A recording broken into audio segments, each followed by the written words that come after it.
All right, good morning, everybody, or beginning of your afternoon.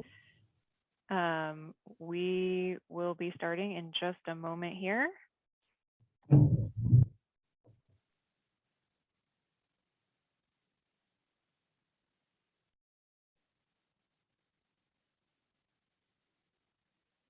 So captions should be enabled. If you look at the bottom of your screen, you should see a CC button. And if you press that, you should be able to see closed captions. And I think Shanti will be putting some directions for that in the chat in just a moment. So it looks like our numbers are starting to, thank you, Shanti, are starting to level off here. So we'll go ahead and get started. So good morning. Welcome to day 4 of CALM 2022. We're so happy to have you with us this morning. We're starting off today with Patching the Pipeline, Building a Diverse and Resilient Librarian Workforce with Stephen Kioy. As always during this presentation, we invite you to have conversations or give feedback in the chat and to ask any questions to the panelists in the Q&A feature so that we can see that at the end of the session. I believe that is it for my introduction for today. So Stephen, over to you. Hi, everyone, and thanks, Danny. My name is Stephen Kioy, and my pronouns are he, his. I'm the head of the Researcher Services Department at the UC Davis Library. And I'm going to be talking about patching the pipeline, building a diverse and resilient librarian workforce. So actually, Danny, could you advance the slides for me? Thank you. You got it, no problem. So I'll start with the land acknowledgement. It's important to acknowledge the land on which the UC Davis campus is located. For thousands of years, this land has been the home of the Patwin people. And today there are 3 federally recognized Patwin tribes, Kahil Dehi Band of Wintun Indians and the Calusa Indian community, the Quetzal Dehi Wintun Nation, and the Yoka Dehi Wintun Nation. Next slide. So I really appreciated how the CALM conference encouraged us to take tangible actions to begin to restore justice to this injustice. And so I made a donation to the Indian Land Tenure Foundation, and I hope to learn more in the future so I can be a more effective ally. Next slide. So here's an overview of what I'm going to be talking about today. I'm going to be giving a chronological overview of how we recruited we're in the current process of recruiting 3 STEM librarians to our department. And I'm going to go really in depth into this one case study to show kind of the nuts and bolts of how we structure this recruitment. It's going to be kind of in the weeds with a lot of details about how we carried out the recruitment. But I think that's really important because these are highly structured processes. So understanding that structure is important to understand how we built in inclusion at each stage. So that's the overall shape of the presentation I'm going to share today. Next slide. But before I start, I'm just curious to hear from you all if you've conducted recruitments recently with inclusion and diversity in mind, and if you made any kind of concrete, tangible changes to the structure of your process to make them more inclusive and have a more diverse result. So if you just put those in chat, I'd be interested to see those just to get us started.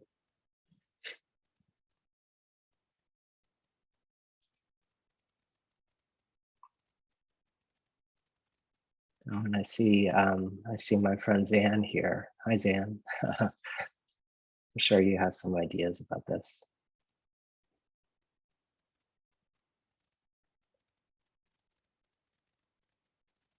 Oh, interview questions a week ahead of time. That's interesting. We settled on a day before it had been 15 minutes, including DEI on the job posting, sharing questions beforehand,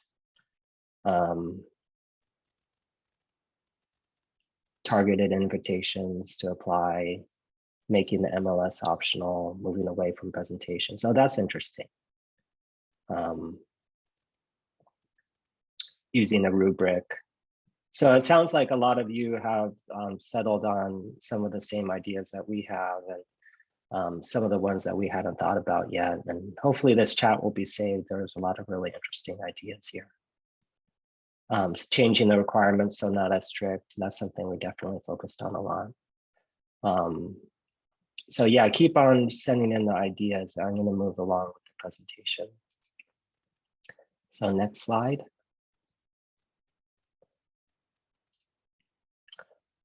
So first I'll share a little bit of context about why we're interested in changing our process to make it more inclusive. So right now there's as you probably noticed, there's a lot of an increasing number of diversity fellowships in academic libraries. The ACRL Diversity Alliance is one of the main organizers of academic libraries that have these programs, and right now they have 19 programs. And these are all libraries that have committed to having diversity fellowships and paying these diversity fellows a standard entry-level salary comparable to entry-level librarians in their institution. And they typically last a year to 2 years, and they offer a lot of great educational and professional hands-on support, but they are time limited. And just anecdotally, I've noticed that there's a relative lack of true entry-level librarian roles, roles that are permanent, that are career track for new librarians. And one of the barriers with this is that we don't have as much experience, as I've noticed, with developing criteria that are inclusive and aren't just based on a candidate having done the exact same work before.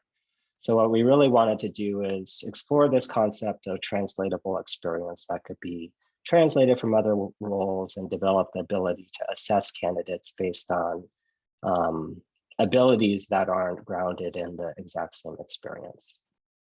So, next slide. And that's what I just said. So next slide again.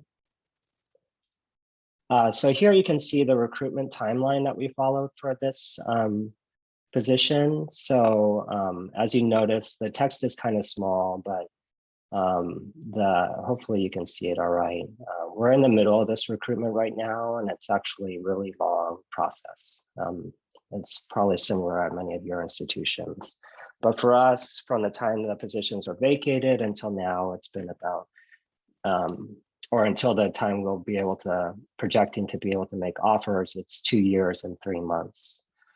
So it's a long and grueling and very arduous process. But it's also a rare opportunity to transform a library by shaping who it's comprised by. And so my point here is that it's really especially important, since it's so rare, since it takes so much time and effort.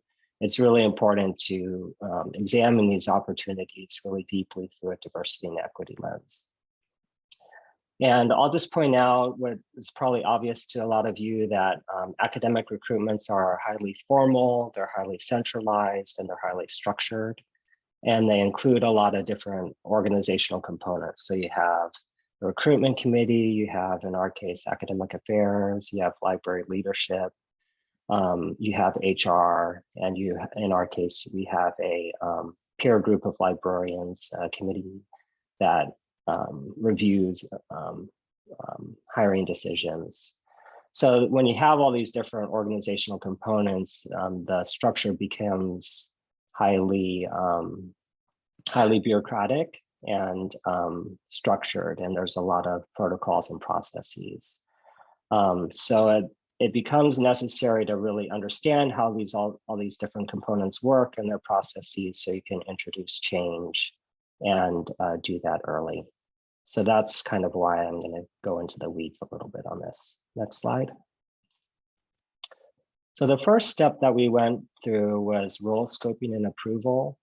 And this took a long time for us. It took us 15 months from the time the positions were vacated until they were finally approved. And this presents practical difficulties because it's, for us, the 3 vacant roles were 40% reduction in team staff over 2 years. So this reduces the dynamism of the department and our ability to be proactive.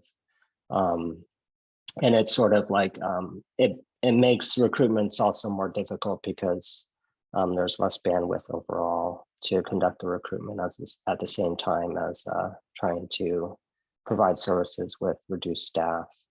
And for us, the pandemic was probably a contributor to why the timeline for approval took so long. Next slide. And I'll just provide a little context here and how we, some of the discussions with library leadership. So liaison librarian roles have become somewhat ambiguous over time in research libraries. The ARL, Association of Research Libraries, have these spec kits, and one of them was the Evolution of Library Liaisons. And they did a survey of academic libraries and found that liaison librarians have a growing number of departments and cover a broader range of functional areas. And for that reason, as you can see in the quote here, it's become somewhat difficult for us to define exactly what it is that research librarians or librarians in academic libraries really do. So this was comforting because it wasn't just us in our library that are having this issue. It's kind of a common thing. And it can be really difficult to define the heterogeneous and diverse nature of librarian work, but it's really important to do that and do it in a way that administrators and library leaders can understand, because it's necessary to make that case in order to justify further or continued investment in the work. Next slide. So for us, what this eventually took the shape of a document, and in our library, we call this the department vision staffing model. And this really provided a comprehensive, holistic expression of what the librarians in our department do, the value that they provide, and made the case for the 3 positions that were vacant and why they were necessary to bring this vision to fruition. And I included a link to this, this document for all of you to see at the end. And it's also linked here. But I'll just highlight a few things that were specific to DEI that we included within this document. And you'll notice here this language indicates that if these positions are approved, we're really going to take a closer look at the requirements and make them more inclusive in an effort to broaden the eligible pool of candidates as much as we can.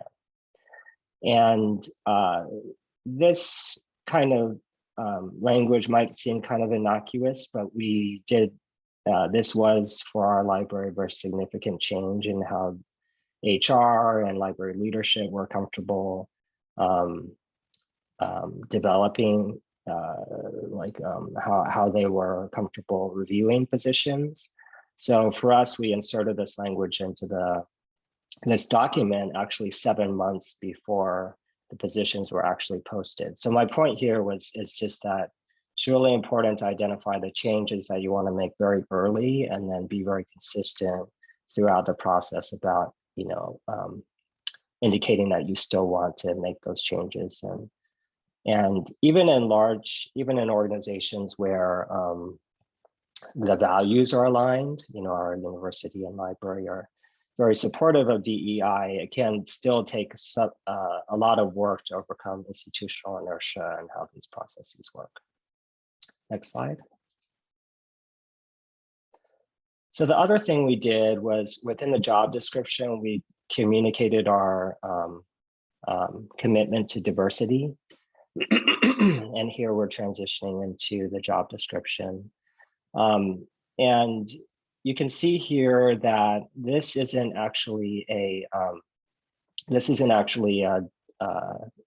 diversity statement that is generic to UC Davis. It isn't generic to the UC Davis Library.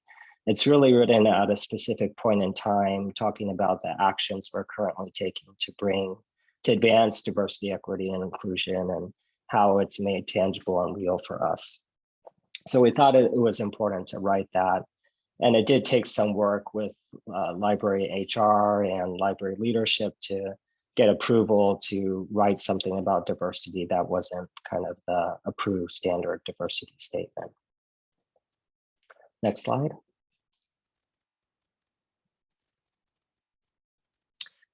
So another aspect that we changed about the job description was the importance of centering learning and growth. So we included this language as a way of framing the job description, the job responsibilities as areas of learning and growth. So you can see these, this language we have here, and hopefully you have a chance to kind of scan it. And we wanted to signal to the candidates that they didn't have to know everything, how to do everything already to be a strong candidate for the role. And in fact, this is actually a more honest description of what it takes to be successful as a research librarian, because these areas are highly dynamic and they'll flux and change over time. So it's a way of managing expectations that librarians will have to change and adapt over time, and they likely won't be doing the same thing in 5 years. Next slide. So we accompanied this learning framework with the very specific, tangible commitment on the behalf of the library to support the librarian's learning. So you can see here, this is the language we used. And this is, I think, something that candidates who are familiar with academic libraries would already understand, but maybe people who are coming from outside of librarianship wouldn't really kind of expect if they didn't have the culture of professional development and growth that we do in academic libraries. So we thought it was really important to be explicit about this topic and clear that we would provide this support. And this provides some accountability to the library also to follow through on these things in a concrete way. Next slide. So the next thing in the job description was writing inclusive criteria.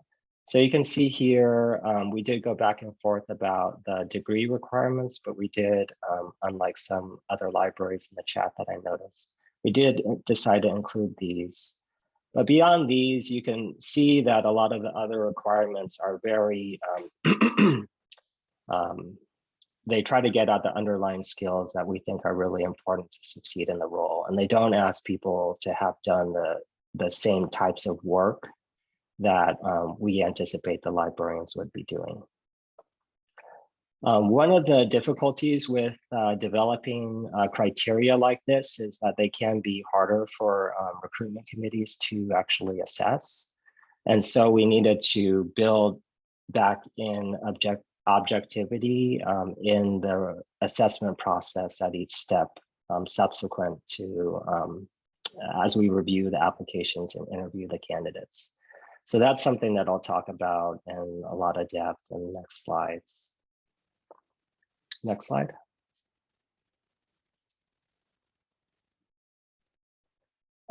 So one of the things that we did, next aspect of the job description, is the cover letter prompt. And what we did is we translated the criteria that I showed in the last slide and then included them very explicitly and clearly and in an itemized way in the cover letter. So we're very clear with candidates about what we expected to see and what we would evaluate them on. Gave them very clear instructions in the cover letter. And we just didn't want to assume that candidates know this. I think in a lot of times when we write cover letters, they're very generic, or just say submit a cover letter. But what we don't consider is that we have a lot of these tacit assumptions of what people will say. So we just wanted to bring that to the surface for these candidates. And we did have some discussion about whether to include a diversity prompt as a diversity statement as separate, but we just ended up deciding to integrate it within the cover letter to give a more holistic sense of who the candidate is. And regarding, what the candidate had to say about diversity, we did ask them to address that, but we were careful to assess it very flexibly. I think that it's become, there's kind of a specialized, somewhat insular language around diversity, equity, and inclusion that has developed within academia. But people who don't have that experience, who haven't had that opportunity, might not be able to reflect on their work through that lens as much, even if they have, even if they do come themselves from a diverse background or have that experience to share. So we're very careful about that. Next slide. So the next thing we did is we assembled a diverse recruitment committee, and you can see us here. We try to be attentive to diversity along a number of different axes, so race, level of experience, classification within the organization, a variety of different departments represented, and it's a bunch of friendly faces, and they are friendly people, and they're just wonderful to work with. So I'm really grateful. Next slide. So one of the things that I think was kind of interesting in talking to the recruitment committee and the various people in the library who are helping us to plan this process is there's this prevailing kind of metaphor or mindset that recruitment is meant to be some sort of stress test and a very intense, challenging experience, and the candidate's ability to navigate that experience successfully indicates their preparedness for the role. And I thought that this was so wrong. And I think it's really, interviews and recruitment processes can be really artificial and disconnected from the realities of what it looks like to be a research librarian. So I thought to the extent possible, it'd be really good to create an environment where the candidate feels comfortable enough to express who they are and how they work, and for them to get a sense of who we are and how we would be to work with.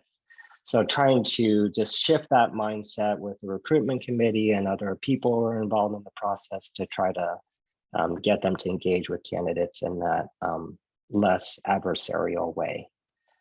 So I think that a lot of this has to do with training, recruitment committees just to feel more comfortable with this. I think there's a lot of trepidation with recruitment committees in particular, since it's such a highly structured, centralized, formal process.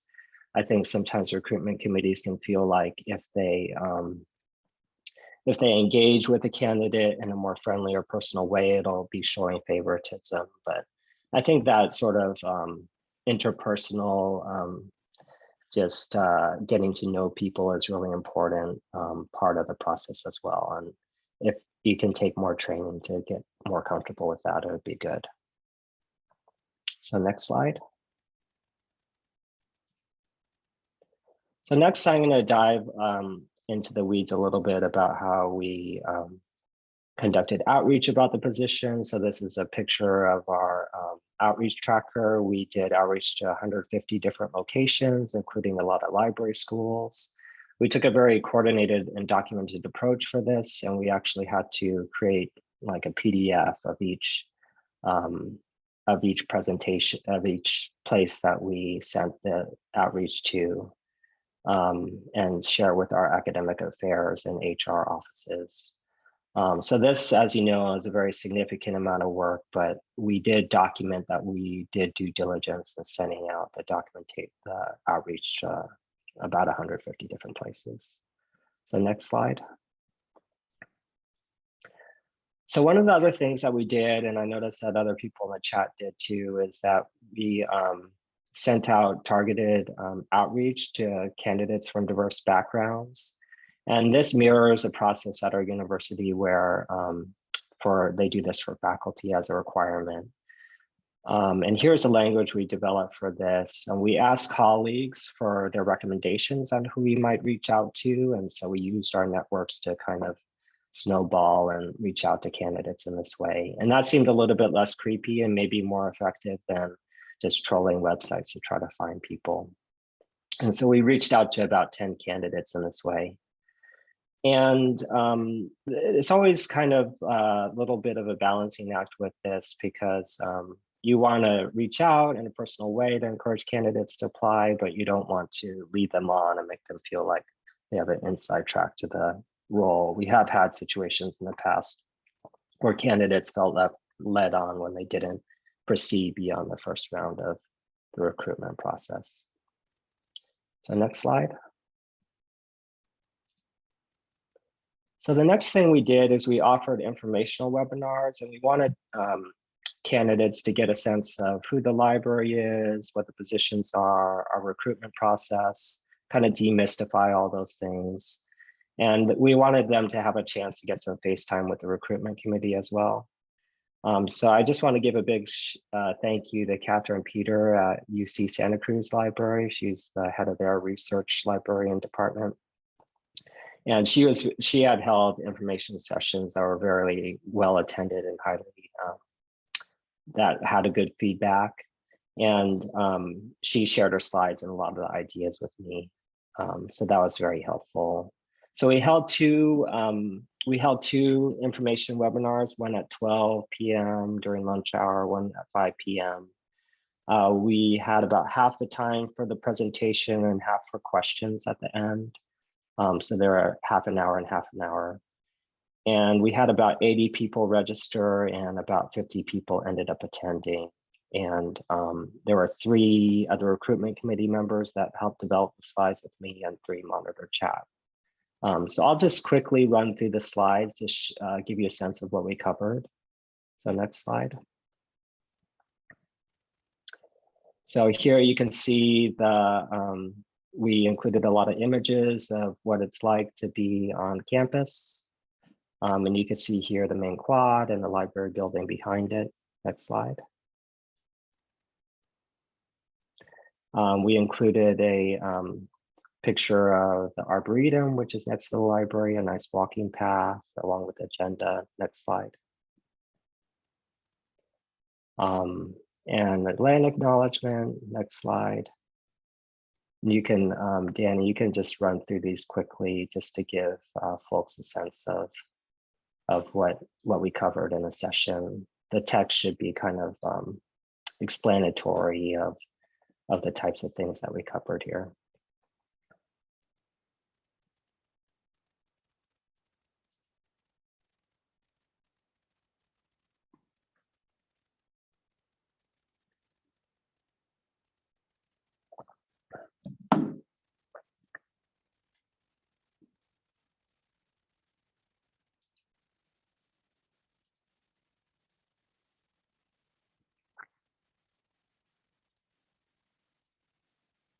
Yeah, here's our research services team. I wanted to give people a sense of the people that they'd be working with, and be able to imagine themselves being in the library and working there.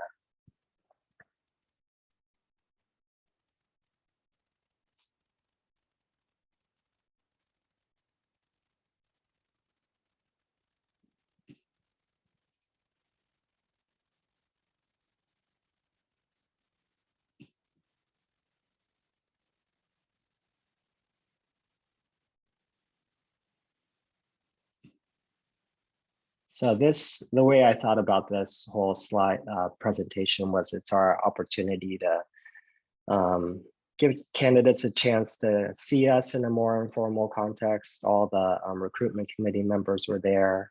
You can move on, Danny, to the end. And give a pitch for why candidates might be interested in working with us. So if you go to the next slide.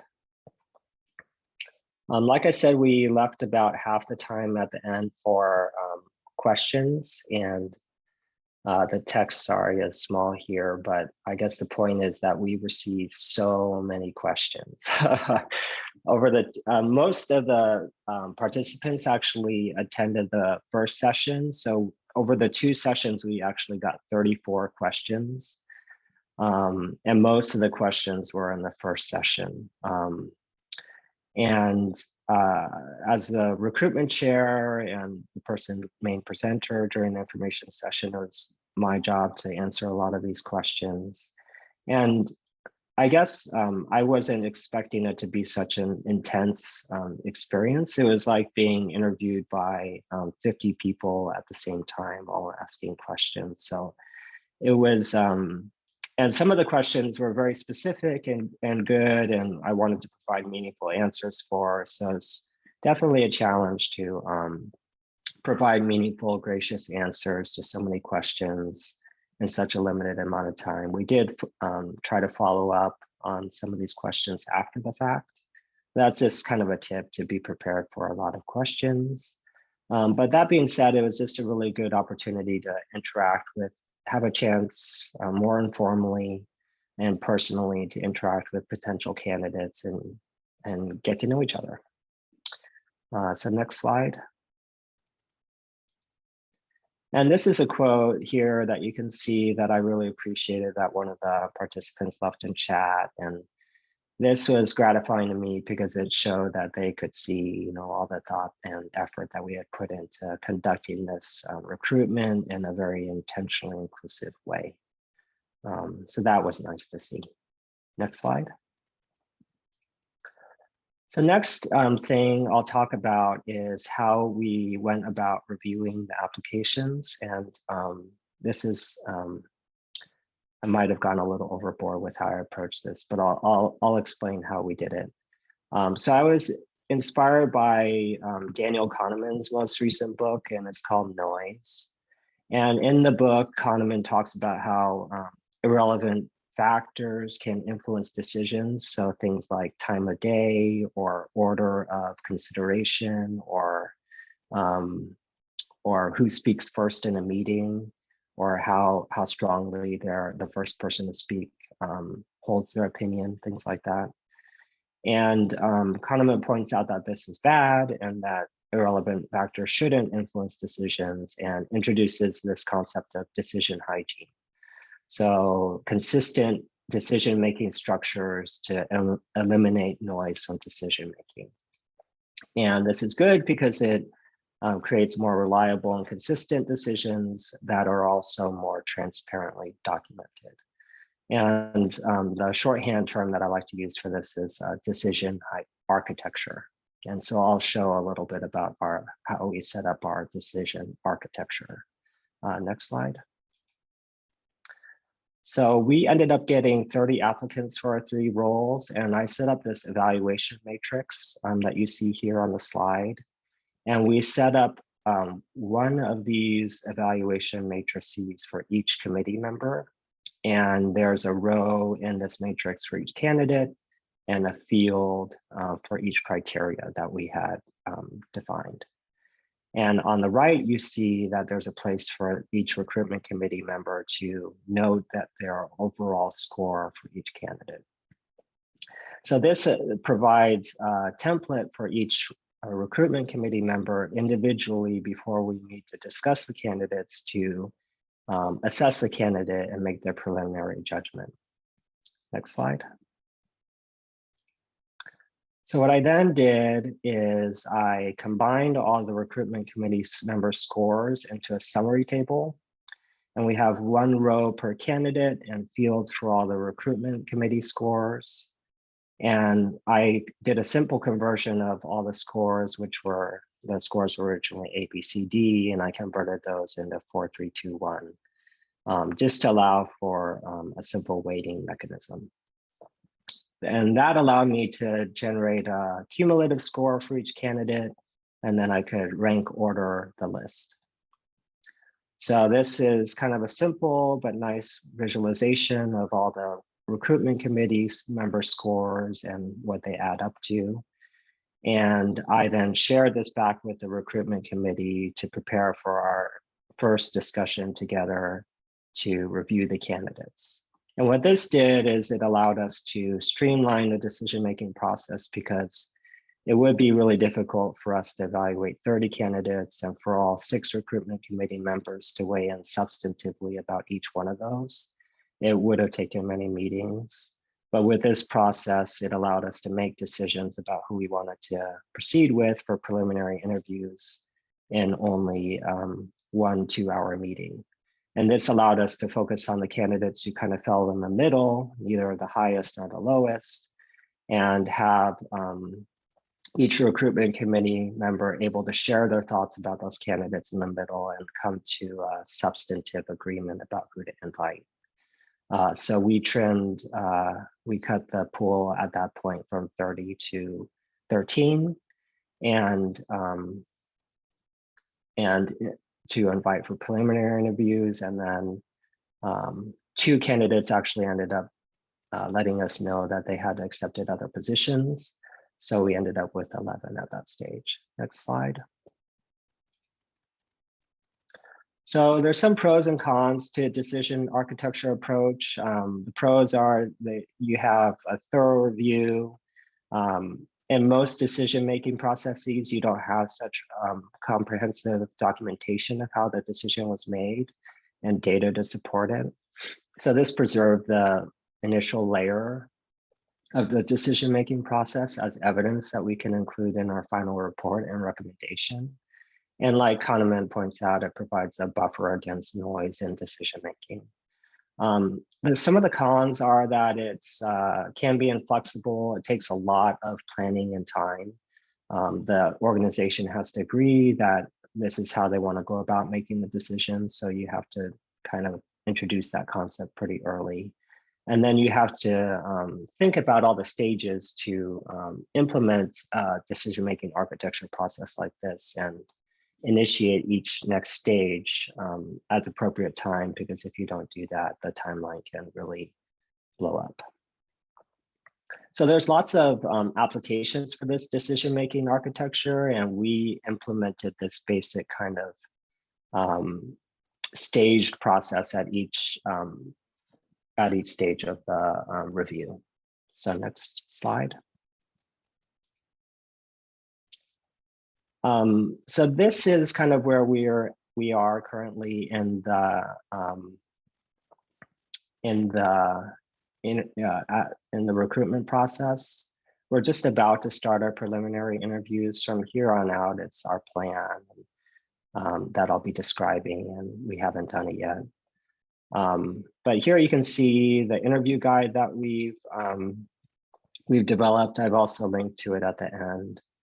And again, we tie each of these questions to a specific position criteria. And again, the position criteria are more inclusive and potentially subjective. So at each stage, we wanted to build a layered, kind of stacked understanding of these more subjective areas to gain a more substantive understanding of how their abilities in this area. So we return to them again and again at each stage of the recruitment to build our understanding and evidence of their ability. And so we asked all these questions. Next slide. And the way this works in terms of decision-making architecture is I set up 66 of these forms, one for each recruitment committee member, so that each recruitment committee member has one per candidate. And the recruitment committee members use these forms to submit, do their individual deliberation, submit their preliminary rank of the candidate. And then I gather that data and report it back. And then the group considers that data and before we meet to discuss and make decisions. So then the recruitment committee will decide which about 6 candidates we want to proceed to reference checks. Next slide. So next, we, unlike a lot of institutions, we actually do reference check interviews. I know a lot of places do reference letters, but we actually do these as interviews, and we do them for all of our finalist candidates before we actually invite them on campus. So we do 18 reference interviews. We do 3 reference interviews per finalist candidate. And we have 2 recruitment committee members there for the interview. And we asked a lot of the same standard questions, but one change we did make is we changed the standard question about if there's any weakness, areas of weakness. we changed that to ask if there's a specific area the candidate had the most potential to learn and grow in. And we wanted a genuine response, and we didn't want them, the reference, to recognize it as like, oh, that's just the question I'm not supposed to answer, because if I give anything that they might disqualify the candidate. We really just wanted to know more about the candidate. And I know a lot of institutions, including ones I've been a part of in the past, have approached these as just final checks, looking for any red flags, but basically looking to proceed beyond it to make a decision.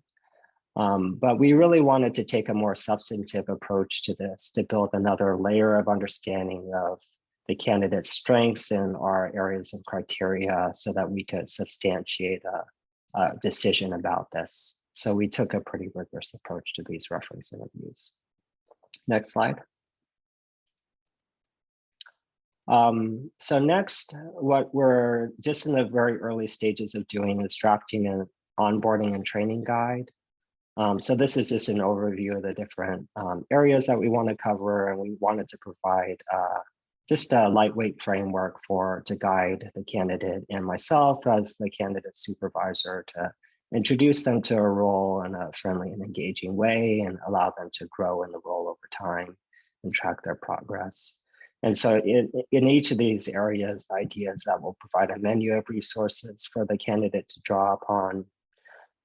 And I think the challenge is becoming how to do this in a non-overwhelming way, because I think librarians are very good at creating comprehensive lists, which can be overwhelming. So next slide. Finally, I'll talk just about some of our limitations that we encountered in this process, and I'll go over these briefly. The first is that we had initially hoped to offer these, or I had initially hoped and planned to offer these positions as completely remote. And as I mentioned, we were planning these positions initially during the height of the pandemic when that seemed more of a possibility. Our campus since then, like many others, has pivoted back to default in-person stance, probably to justify in-person tuition costs of their students. And so the library has followed suit, and in the vast majority of cases has librarians work in person primarily in a hybrid model. And so we follow suit with this recruitment. But that's really unfortunate because, you know, from a diversity standpoint, there's a lot of there could be a lot of potential in expanding the recruitment pool to people who live in intergenerational families, people who rely on their intergenerational families for elder care, for their parents for childcare, or who don't have the financial means to make a move to a very expensive area. So that is kind of a perennial struggle on one that we weren't able to address. The second is, and I would be curious if any of your libraries have found a way around this, is we don't actually collect demographic data as a part of the recruitment process. So this makes it really difficult to know in a tangible way if all these efforts we made to create a more inclusive recruitment process were actually successful. And particularly, you know, at the stage where we are now and just reviewing the application materials, it's hard to say, you know, like as we're selecting the 11 candidates we want to talk to over for preliminary interviews, like, are we retaining the diversity of our pool at that stage? It's hard to say. And then the third area is a little ambiguous, but you know, I had mentioned that we did a lot of work to try to create criteria that were very open and inclusive, and looked at underlying abilities and skills.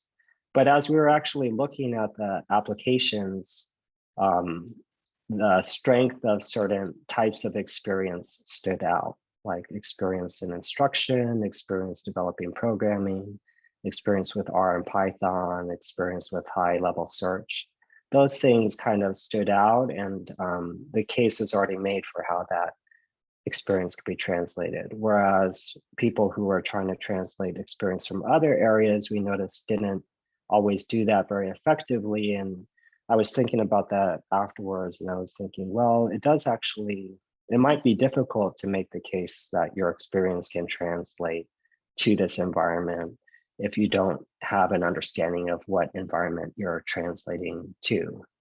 So that's something I think we'll continue to struggle with in the future, because on the one hand, we want to keep these requirements as inclusive as possible. On the other hand, I think we still keep them as inclusive as possible and give ourselves a chance to be pleasantly surprised. But that did end up being more of a struggle than I had anticipated. So next slide. And I think that's it for me. I've included some of the links here, and I think I can share them through Calm Conference later too in a more accessible way, and select readings too. And I think we have some time here for questions, and I saw that there are some coming through in chat as well. But thanks for following me into the weeds on this recruitment process. And I hope you were able to learn something that wasn't too boring. Thank you. Stephen, thank you so much. This was terrific. We had so much engagement. I learned a lot, I'll say, and I'm really excited about your work. And we have so many questions for you. So we'll try and get through some of them in the next 14 minutes, and I'll try and capture the rest. So the first question that we have from an anonymous attendee is, diverse search committees are important, and there's a very real and damaging service tax on BIPOC colleagues. How do you balance the needs of the committee while resisting the urge to overburden BIPOC colleagues with committee work? Yeah, I mean, I think that this is kind of something that there's no easy answer to. It's you're caught between two kind of difficult problems. I mean, definitely we don't coerce people into serving on these committees, and we are attentive to overall workloads. It just so happens that we were fortunate to be able to create for our organization, considering the demographics of our organization, a pretty diverse committee without having to overtax people. But that is something, I guess, just continue to keep it in mind and think about the context and how burdened people are. Thank you. All right, our next question, which was from Andrew. What is the benefit of conducting the reference interviews before the final interview?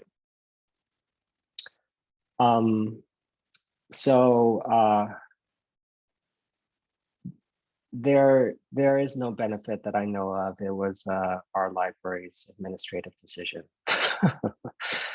So fair enough. All right, thank you for your honesty. All right, our next question. Because it does it is, in my mind, probably worse, because it makes it difficult to maintain confidentiality for candidates who don't know that they're like the later on in the decision making process it is, the better, in my opinion, because at that point you're asking them to sacrifice their anonymity. Totally. All right, this question has been gaining some traction in the upvotes from an anonymous attendee. Can you talk about how the senior librarians handled this new approach? Was there an "I didn't get hired this way" attitude that you encountered, or was your staff progressive enough that this was fine with them? And did they challenge your process and changes? And how, if so, how did you manage pushback? So we did have a range of different perspectives about this. There was definite pushback on making I think everyone was more library leadership and other librarians were gravitated more naturally to just looking for more tangible, direct experience. And so at each stage, we had to kind of build it into the criteria and build it into the interview questions and build it into our assessment frameworks. So building it into the structure and just making it a part of the environment was really important, and just sticking to the plan at each stage. even so, you know, in some of the recruitment committee member discussions, our conversations kept on returning.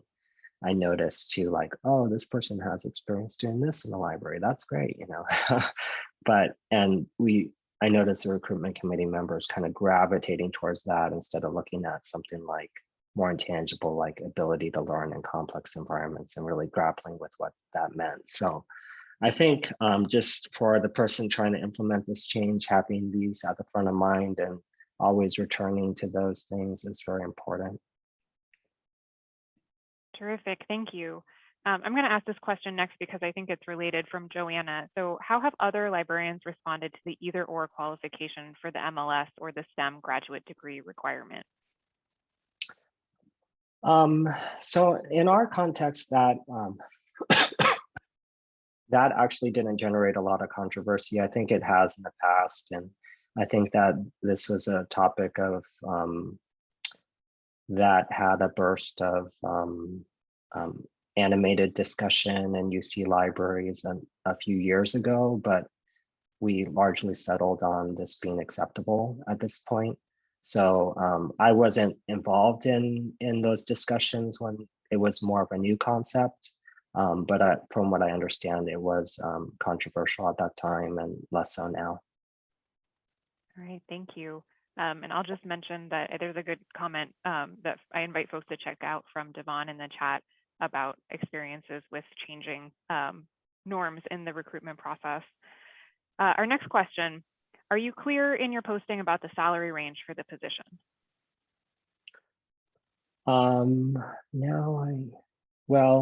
So now I need to go back and remember. We do list the classification range. What I don't remember is if we included the salary numbers. I believe we did along with that, but I believe so. But if we didn't, then it's publicly available information, so it can be known. But I believe we actually included a salary range. Yeah, thank you. As I think we talked about before we turned on the conference, I'm also at a UC, and I think one challenge is that range is so broad. And so a question from Paige, who's also at a UC, is the salary range for entry-level position. So the beginning of the salary scale is often not aligned with the high cost of living in California and makes it difficult for candidates to accept a position. Have you been able to make a case to hire entry-level positions at the associate level or at a higher salary point? Well, so our particular range was, I think, from assistant librarian level 1 to associate librarian level 10, which is very broad. And I think that puts the high-end salary, I forget now, but in the 80s. So pretty competitive. I mean, still not great for California, but because candidates can enter librarianship from a broad range of paths, including extensive experience in other fields. We wanted to leave ourselves the opportunity to recruit those people. So that's why the range was pretty broad. I think that keeping the range broad also, it presents a conundrum though, because it can be harder when there's more experienced candidates who are fresh out of library school. It's hard to compare them against candidates who have a PhD and 10 years of research experience or something like that. So that's something we have to grapple with as a recruitment committee. Definitely, yeah, that's definitely challenging. All right, next question from an anonymous attendee. Is this a process that you use for all LIS jobs at your institution or just the entry level? And if it's just entry level, do you foresee evaluating mid and later career job descriptions in the same way? Well, I don't know. I think that this is kind of we introduced a lot of new ways of looking at the recruitment. I think that it's something that I would take and draw upon for any recruitments that I do in the future. As far as whether or not this is a change that will influence the library organization as a whole, that will be more organic. Totally. That makes sense as well. All right, our next question, we've got about 5 minutes left. Is the mentorship and support for learning and growth formalized, or is it more ad hoc? Like, what does that look like in practice? That's a good question. I so it isn't developed yet, so it's currently not formalized. I think that you know, since it is a fairly small cohort, we do want to be structural and concrete and real about it. But I think that since it's small, we can tailor it to the individual and make it more personal. So maybe a little bit of a blend of both. Since we're just starting with this mentorship idea in the library, I think it's a chance to experiment and try it and see what works, which is my general approach to these new things, and then formalize over time. I guess I have this notion in my mind that formalizing it makes it somewhat less flexible, which is bad. So we're trying to keep it flexible and lightweight while also making sure we actually do it in a meaningful way. So that's the idea. Awesome. Well, maybe you can come back in a couple of years and share that with us in another presentation. Sure. All right. I think you touched on this before, but let's ask this one. Can you talk a little bit more about the balance between inviting particular candidates to apply and the risk of leading them on unfairly? How do you mitigate that through the process? Yeah, I think that, we didn't actually have mechanisms to get a sense of well, we haven't done the assessment. I haven't done the assessment yet of seeing how many of the candidates we reached out in this way actually ended up applying. So I'll have to do that. I'm not sure how successful it was. We were just careful on the language we used to email the candidate. And I offered to engage with the candidate more. In our case, they chose not to do that for the most part. But yeah, just being conscious of trying to be friendly while also being clear about where they are in the process. It's an art, I guess. Definitely. But I included some example language there. Yeah, I was going to say, I really appreciate that you shared that language for us to look at and share. And yes, we'll be inviting you to share your slides after the conference. Sounds good. All right, I think we have time for maybe one more. This one I think is pretty straightforward from Annie. Were the cover letter prompts included in the job ad, or where were they posted? They were in the job ad, yeah. So we included everything in the job ad. We also included a link to register for the information session, and right in the job ad. And so that took some coordination. But that was really nice because it gave us a sense of who was interested in the position. I think when you post these positions, a lot of times it's like a black hole and you're waiting for the review date and you're like, is anyone going to apply for my position? Because they all apply at the last moment. But receiving 80 application registrations for the info sessions gave us a sense, oh, this is getting out there, it's getting some traction, people are interested, and gives a communication channel to the potential candidates as well. So a lot has to be lined up by the time the job description is posted, so everything can be kind of coordinated. That's awesome. Yeah, I think so many of us are totally sold on that, giving a workshop after seeing you talk about it today. So thanks again for sharing everything that you shared today. This was a wonderful presentation.